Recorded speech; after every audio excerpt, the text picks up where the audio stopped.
Have you ever felt this overwhelming emotional reaction to something that you've seen? This euphoric, almost in awe feeling when you're looking at something. In Florence, there's a term and it's called Stendhal syndrome. And this is a psychosomatic condition that involves your heart racing. Maybe you feel a little bit faint and confused and have these incredibly strong emotions. And it is a term that some medical professionals have used in the past when people would end up in the hospital because they fainted or they're feeling like they're having a heart attack. And the doctors can't find anything wrong, so they say, well, it must be Stendhal syndrome. Because when you are standing in the face of such art and such beauty, such as Florence, then you can't help but have a physical and emotional reaction. So the Stendhal syndrome means just this. When you are in the face of such beauty and such art, you cannot help but feel it.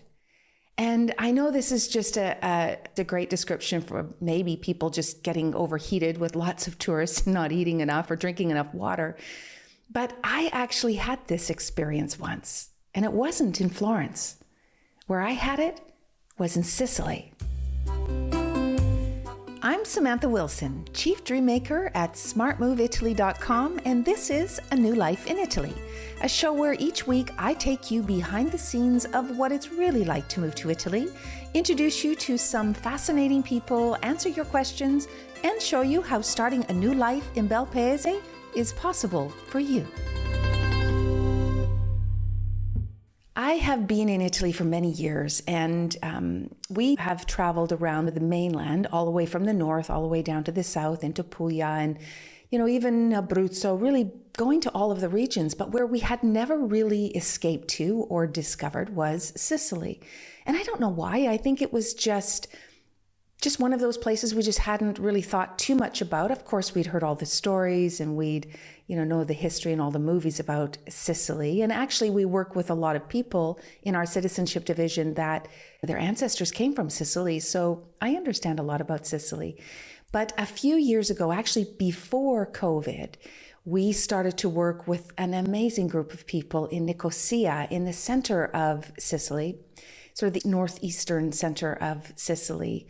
And we worked with their town to help them bring awareness because they were going to be doing some of the €1 house projects. And by the way, if you're looking for some really cool places, there are still some amazing deals in Nicosia. But we had to go there because we had to meet everybody and do a tour and all of the stuff that we had to do. So we ended up going down to Sicily and we landed in Catania. And immediately when we walked out of the airport, we were faced with Mount Etna, which was way closer than I thought it would be. I actually expected Mount Etna to be, sort of this big thing in the distance, not hovering over us, really so clear. It was almost like you could walk to it. It was strangely surreal. So we jump in a car, chaos. I'm not going to talk about that, but we end up down in Ortigia, which is an island in Syracuse, just south of Catania. And it is an ancient, amazing little jut island that sticks out of the city of Syracuse. And it's right on the sea, and it is just absolutely stunning. I fell really hard for Syracuse and for Ortigia because I love the sea and I love the south.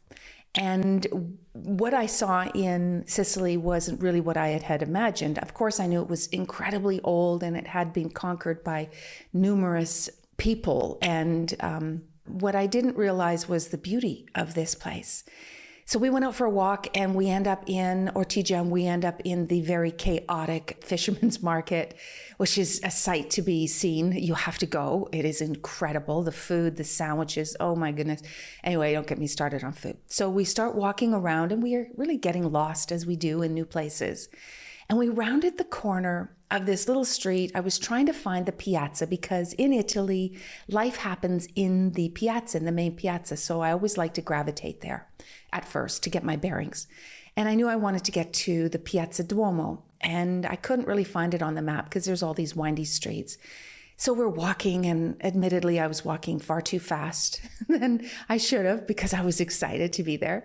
And we rounded a corner, and what appeared in front of me was this huge piazza. This was Piazza Duomo.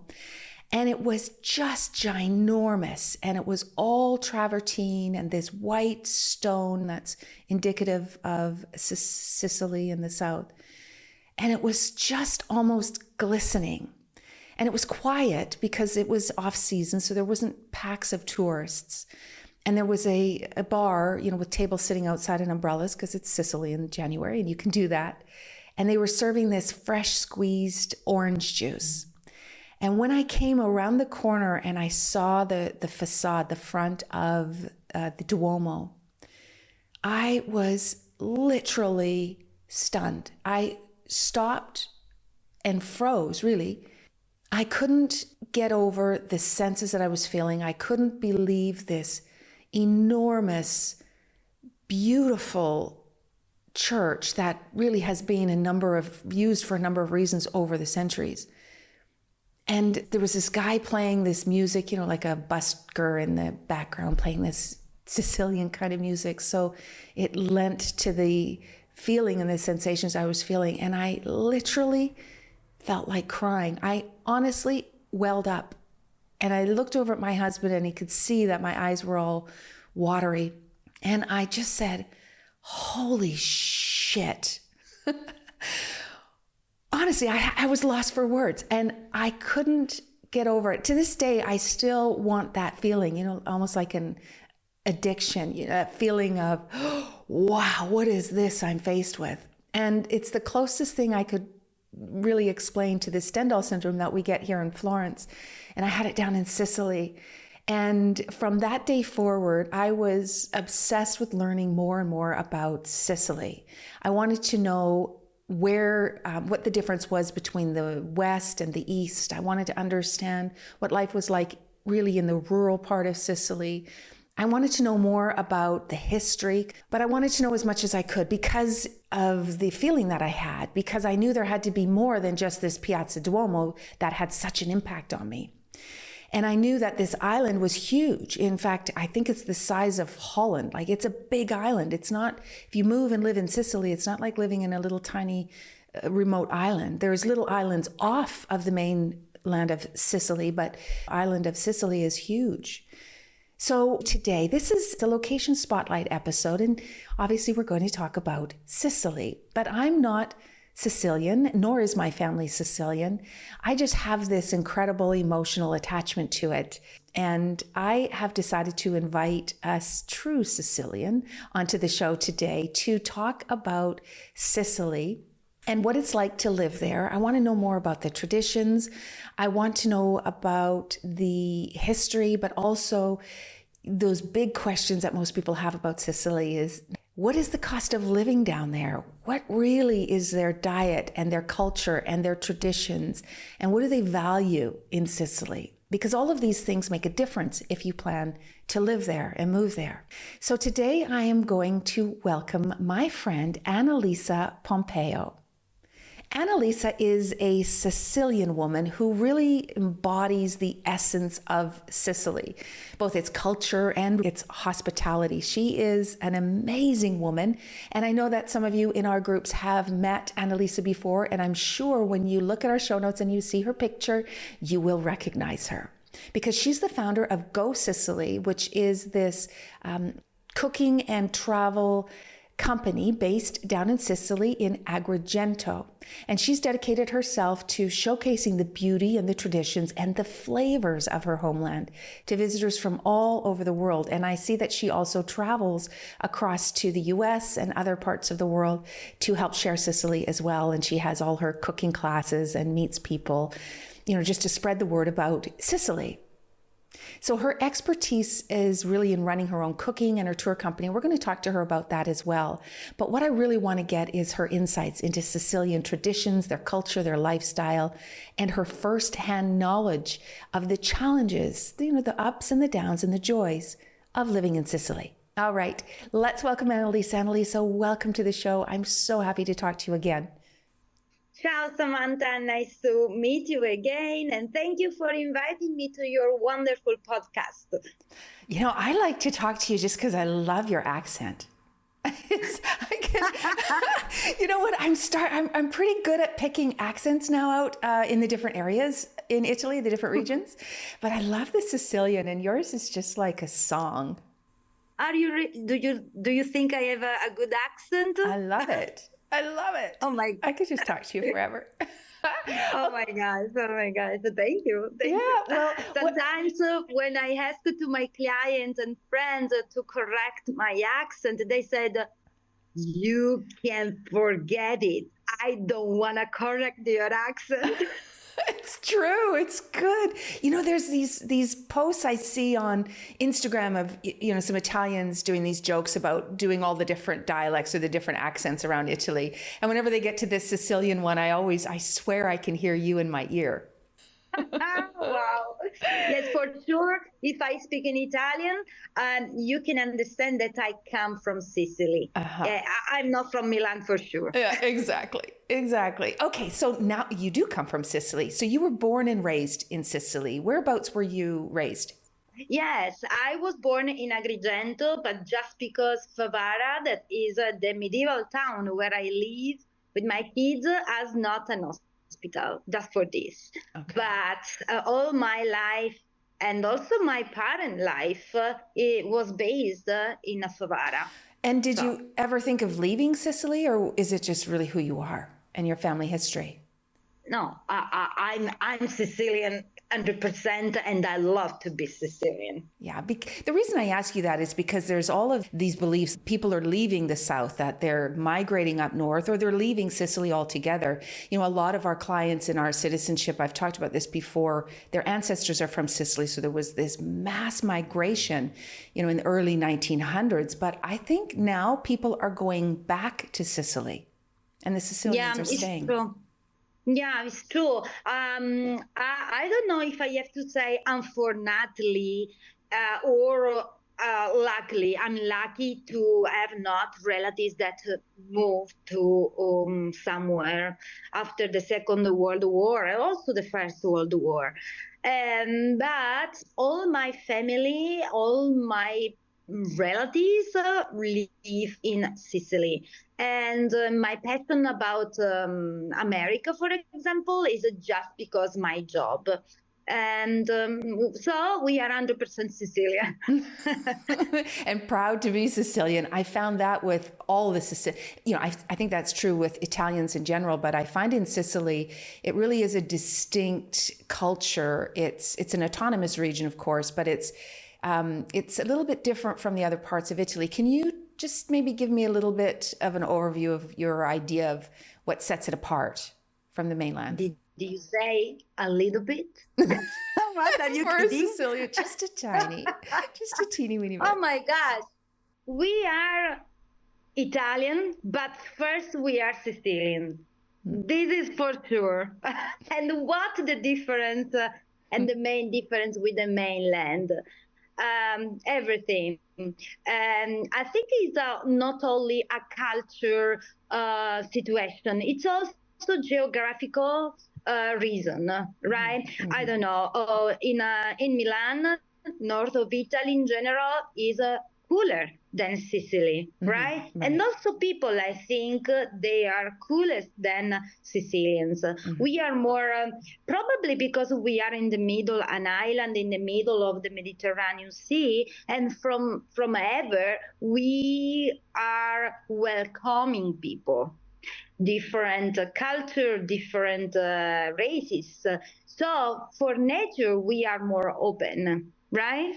I agree with this because Sicily historically really is in a way a melting pot, isn't it? Because it was conquered by so many different cultures, from the Normans to the Greeks to the Romans, to the Arabs. So, and you see that all over Sicily.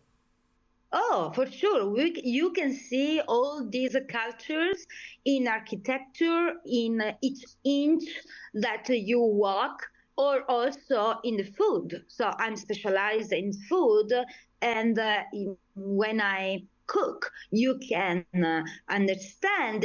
I like to say the stratification. I don't know, the layers. Mm-hmm. The layers in a plate look at caponata or look at sarda beccafico. We have Arabs, we have Spanish, and so you can see this. And food, the Sicilian food, is completely different than the northern food. Mm-hmm. In north of Italy, they use more butter, pork lard to spread on your crostini. We use extra virgin olive oil. We have a lot of veggies. We have a more Mediterranean diet, and they have a more heavy cuisine. The reason are different. First of all, I think because again, north of Italy, the weather is more cold, mm-hmm. so they need it to stay more warm. And the cuisine is the kind of cuisine is more fat. Mm-hmm. Right? In Sicily, more Mediterranean and more fresh veggies, and of course we fry. Yes, we fry in Sicily. Yes, we fry. Just to remind you, arancine or caponata or parmigiana, but we use less fat, like no butter, but extra virgin olive oil. Do you know, Samantha? I don't use butter in my cake. I convert the butter in extra virgin olive oil. Really? And does that make mm-hmm. the taste, obviously it's going to make the taste different, but does it change its texture at all, or does it change in its calorie output? Does it? The difference is for sure in the taste, because you can taste the extra virgin olive oil. And more, the cake in this case is more like moist, mm-hmm. right? And I prefer it for sure. Yeah, well, are we going to talk about Sicilian food now? I hope so. Because we're recording this now, everyone, early in the morning. It's 10 and I am hungry right now. Just talking to you, Annalisa, because this is your specialty, is food. And this Sicilian food is, like you say, super fresh, but I eat a lot of seafood. So it's one of the reasons I also love to be down in Sicily because of that. And of course, who doesn't love fried food? I mean, you have a little bit of both down there. Yeah. First of all, he's all the time food o'clock, so we can talk about it. So tell me, thinking about food, can you tell me a little bit about the traditions, how food is tied around tradition? And I'm going to just set the tone a little bit, because one of the images I think that foreigners have when they think about Italy and Sicily in general, let's think about this Sunday lunch, the big tables full of food and lots of people. Is this truly how it works in Sicily? Is this still happening? And if it is, what are they eating? Yes, ma'am. And food is always, I like to say this, food is always an excuse to put together people and to talk. So if I have a meeting, a business meeting, I'm not asking to the other person, okay, what do you want to eat for dinner, for lunch? Meanwhile, we talk about business, but first of all, we need to know what do we need to eat, right? So it's true, because food put together families, friends, strangers. We have also social table, and we can you can sit next to a person that you don't know, and I'm sure that at the end of your meal you will be friends. Well, this is because the meal takes 3 hours. Of course, Sunday lunch, like you were mentioning, Sunday lunch is an institution, un'istituzione, like we say, especially if you are still lucky to have your grandmother or your parent alive. Mm-hmm. So for me, I'm lucky because my parents arrange a beautiful Sunday lunch. And if we look back to the tradition, for us is pasta al forno, baked pasta, that is a lot. And sometimes it's a carne impanata. And look how I pronounce empanada as like empanada, like Spanish, right? So Right. we have a lot of similitude, we say. So it's a meat, it's a slices of meat fried before immersed in the eggs, and then breadcrumb, and then fried in the extra virgin olive oil. Salad, antipasti, and of course cannot miss dessert. So bocconcini, cannolis, and ucciardoni, and bigne, and everything. Oh, I was waiting Because for that. oh my gosh, Samantha, you have to know, for sure you know already, that a lot of cream and stuffed meat, we got this from French people. So before in Sicily, we didn't know about this rich cuisine. It was more simple. After, when French came to Sicily, they taught us how to stuff meat, how to make cream to stuff bigne, and this kind of cuisine is called Monceau cuisine. And there's a curious thing about this, because Monceau word comes from a bad pronunciation of Monsieur, that is a Mister, but in French. But Sicilian people were not able to pronounce Monsieur, and they changed in Monceau. Oh, that's interesting. When you talked about the desserts there and the stuffed and the creams, and it just is, for me, it's cannoli. It's all about cannoli. Unfortunately, I live up here in Florence, and up the street there is two Sicilian guys that have a little deli, sort of a Sicilian store. It's very, very small. You can barely stand in it. And they make fresh cannoli. And it is such a treat. I think I ordered 12 for Christmas dinner this year. I know. I'm always say that eating a cannolo is a really something that you have to do perfectly. Otherwise, it's better to don't eat a cannolo. So we have a different rules to have the best cannolo. Do you want I tell you? Yes, I do. First of all, the crust. The crust, the shell, has to be made with the pork lard and fried in the pork lard. The reason is because if you fry in the pork lard, the fry is dry and is crunchy. So when you will eat a cannolo shell, it will be not oily, but it will be crunchy. Oh. The second is the ricotta cream. Ricotta for sure from sheep milk, no cow.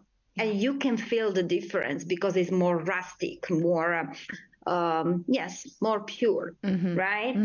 And some people doesn't like because it is a very strong flavor, but this is the true and authentic cannolo.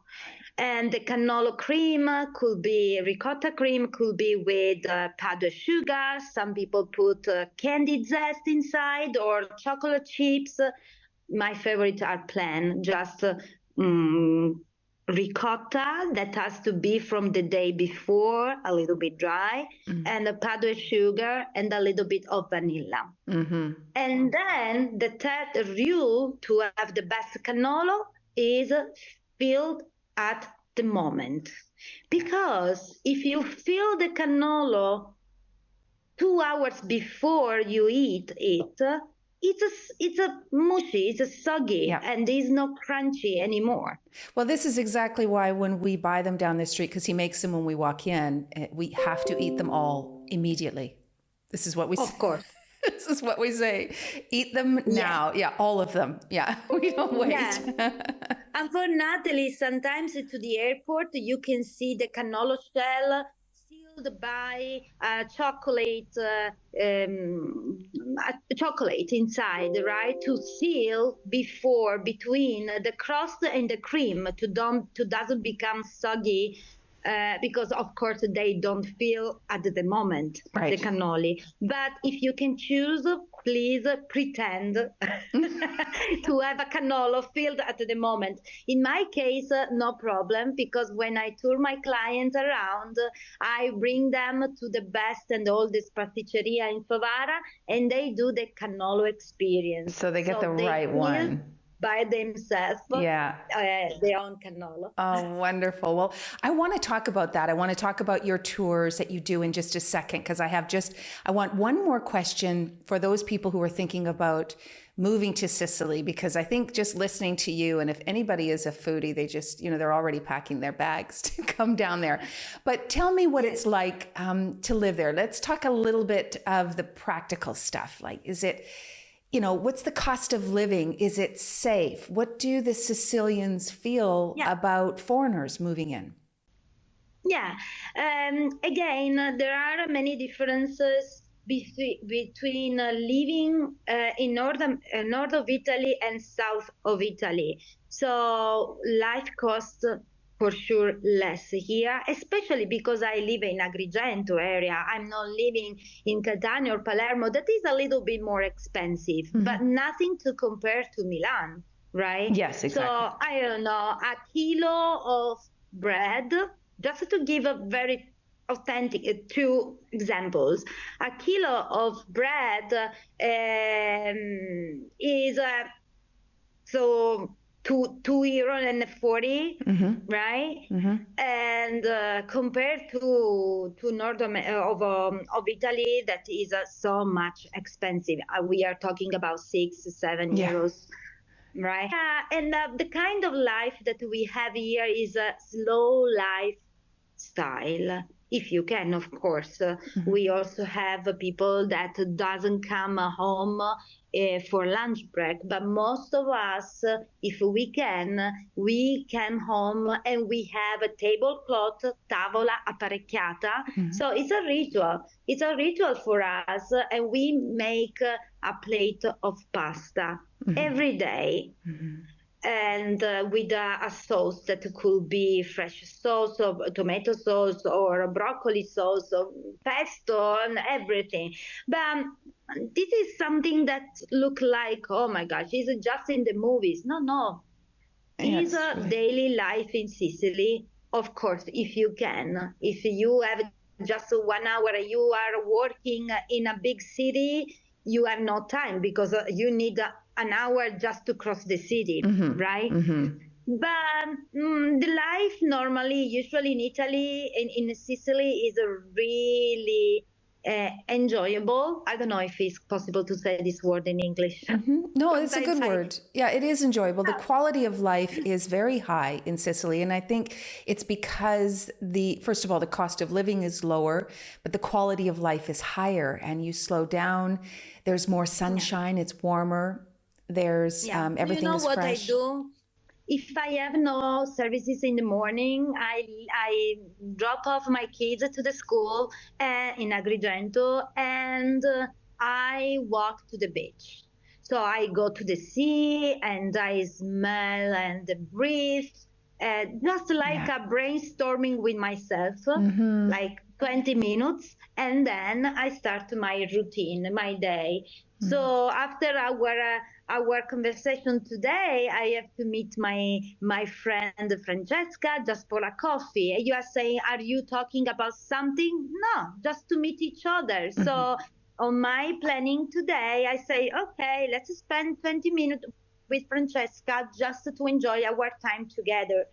All the time I laugh when I write to some of my friends living in Canada, in America, right? And they say, oh, let's talk sometime together. What do you think tomorrow? I ask. And they said, oh, let me look. Oh, yeah, no, tomorrow is not working. Oh, do you know what? In 2 weeks, I can talk. For 10 minutes. Yeah, between 10 and 10:15. So it's a different mentality, right? It's a different mentality. Probably if I want to talk with my friends, I something, and they say, no, I need to talk with her. Yeah, it's such a good lesson because we get stuck and we get trapped in that cycle, really in that almost we call the hamster wheel a little bit, and we forget of what is so important. And I always tell people that Italy is a country based on relationships, and they, Italians and Sicilians, I think, really invest themselves with each other and the time that they spend together. It really is part of the lifestyle. It truly is. It's not, like you say, it's not just in movies. It's what is expected of you if you live there. It's true. It's true. When you live here, it's in Sicily especially, it's like you have to unplug because if you rush all the time, for what? What are you following, right? And of course, we are also productive people. Look at me. I'm a businesswoman. I have a family to manage, a house, my business. But it's like sometimes when I feel overstressed, I say, okay, let's stop a little bit. Let's stay on your pajama for all day long. Nothing wrong to don't feel blame to have a day off. Yeah, that guilt-free. So, I mean, that's how you balance, because I know that your business is busy in it. And we were talking earlier that it's already started and we've just come into March now. So the season's starting a little bit earlier. So I want people to know about you more. I want them to understand obviously you love food and you love Sicily, and your expertise in the cuisine of Sicily is second to none by far. So tell me about your tour company, Go Sicily, and tell me about what you do and what you love about it, and everything you can. Tell me everything. Thank you. So I founded Go Sicily now almost 12 or 13 years ago. Basically, I'm an accountant specialized in payroll, graduated in finance, and with a master in HR. And I was working. I had what in Italy is say, it's called a kind of a posto fisso. Nobody can fire you, right? I had really a good paid job, but in a point of my life, 12 years ago, I was so much younger, of course, and I said, you know what? I'm not happy totally. Even if I already had my beautiful kids, I was married. In Italy say la casa del mulino bianco, means the best that you can imagine, the perfect family. Right. But I was dying inside. And I said, what can I do to change this situation? And I started to just remember my happy life when I was surrounded by my grandmas, spending time cooking together, learning the traditions. And I said, oh, I would like to do this. And so I started to give cooking classes, to do cooking classes, but my English level, even if it's not perfect now, imagine 12 years ago, I was talking like body languages. So it was a mess. But I'm stubborn. Yes. I'm very stubborn. Yeah. And day by day, I improved my language. I started to come also to the States to bring my cooking classes, but I was improving my language because sometimes I was not meeting Italian speaking people for days and days. Right. So I started coming to Sicily. I started to give cooking classes. And after a couple of years, I started to give food tours, because people, in addition to use the semolina flour to make fresh pasta, they wanted to know how to make this flour from the wheat. So I was bringing them to the flour mill, or to pick olives and make our extra virgin olive oil, or to make pecorino cheese, to make a goat. That is a wonderful experience that I suggest you to try. to eat a canola with that milk. So I started in this way, and I found, Samantha, my dimension. Yeah. If you ask me, what do you want to do in your life? I already doing what I want, what I love. You found what you're meant to be and meant to do. Mhm. Yeah. Yeah. And I love the tours, the cooking classes. You've done lots of cooking classes for our groups, and they're always a huge, huge hit because you do them online. Do you still do them online now? Yes, Okay. yes. I started during the pandemic, and after I was saying, "Oh my gosh, I cannot doing this anymore," because we were I know. over from all this digital stuff. Yeah. And I said, I'm sure that after the pandemic, nobody want to do online cooking classes. Instead, with my big surprise, I'm still doing online cooking classes because it's a way for family reunions. In my case, for Americans living in different states of America, and probably they want to celebrate a birthday or just a special event all together, even if physically they cannot be all together. And so it's a very nice Christmas or birthday gift idea to put together the family. And like you say, I continue to do my beautiful cooking classes here in Favara. And since I'm not a person that stay when you reach the maximum that you can reach, I cannot stay in this place anymore. So I already told you I bought a property in the countryside, and I'm starting a new project that is moving in the countryside, doing what I want to continue what I do, but in the countryside. Oh, I know. And that we're going to just tease people with that now, because I know in a future episode, I want to talk to you more about that project because it sounds so amazing. So, Annalisa, thank you so much. Everybody who's listening, we are going to put all of the links to how you can contact and book a tour or a cooking class with Annalisa. I highly recommend, if you're not in Sicily and you really want to meet her and learn from her, and believe me, she has a lot to tell you and a lot to teach you, do one of her online classes because they're extraordinary. They really are. They're a ton of fun. You will learn a lot and you'll make a ton of food and recipes that you'll be cooking forever. And for those of you who actually have families from Sicily, it's a nice connection back to your history as well. So Annalisa, thank you so much for joining me today. And I know that we're going to be talking again really soon. I hope you have a lovely day down in Sicily today. Thank you, Samantha, and thank you for all those that are listening us. I'm already waiting for you in Sicily. Ciao. So what do you think? Is Sicily maybe your place to be? Is this the place that you want to retire to or move to or work to, or maybe even just visit? Maybe reconnect with your ancestors from the past that left so many decades ago. And, we find a lot of people are now returning to their homeland, maybe even just for a short period of time, but at least to connect back to where they're from and where their heritage is. And the one thing I can tell you that is consistent with everybody that I've ever talked to that has done that, in that when they go into their small comunes, the little municipalities where their parents or their grandparents were from, they are welcomed with open arms. And it is this connection to the Sicilian tradition and history and people that make them so incredibly unique and make their culture so warm and welcoming and strong.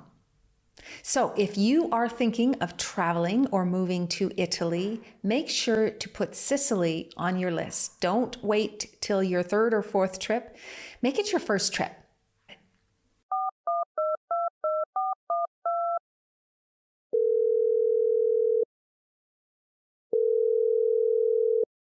It's time for listener questions. Just like the old radio call-in shows, my team has picked 3 listener questions, all left on our voicemail.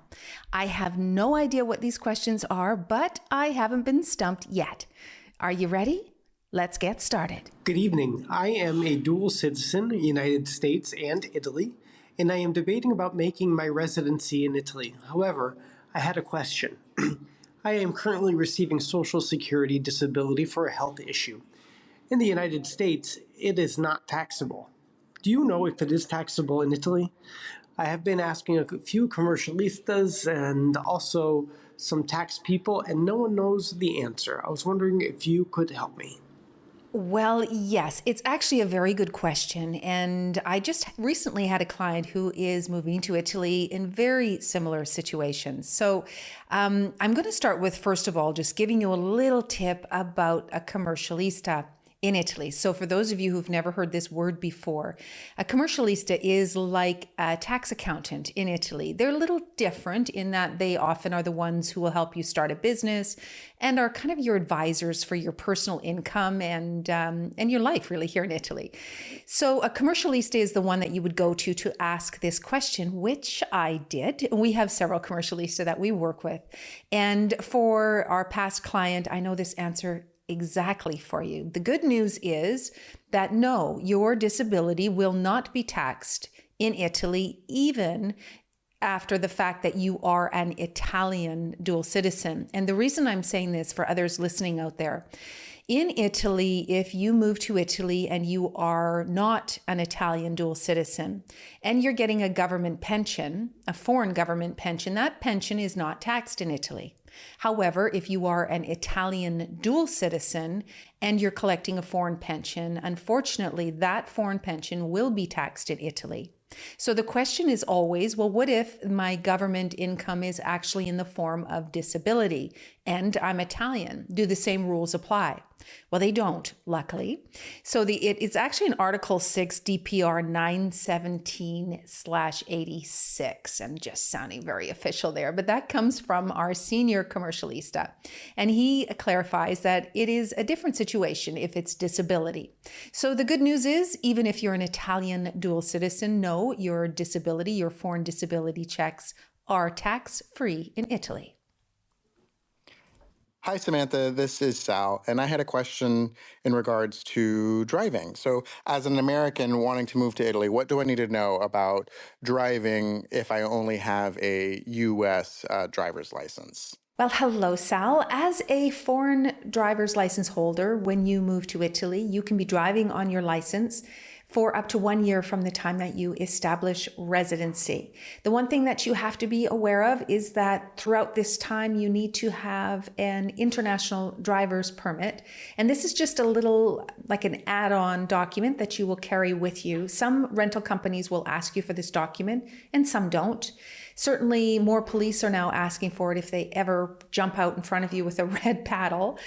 They will ask to see if you have an international driver's permit. And this is it's just a little fee that you'll pay in your home country, and make sure that you have that for the duration of your stay. After 12 months of residency here, though, you will need to take an Italian driver's license test and get your license in Italian. If you are an American or a Canadian or Australian or from a country that does not have reciprocity, meaning that you can exchange your driver's license, then you will have to do that test. Hi, Samantha. This is Jacqueline. And I was wondering what the step-by-step process to become an Italian citizen entails. Thanks.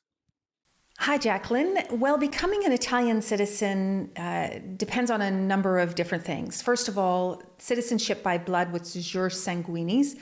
This is usually the route that a lot of North Americans take. And this means that your ancestor, an Italian ancestor from the past, moved to or immigrated to your home country and then had babies, and they had babies. So your ancestors are actually Italian.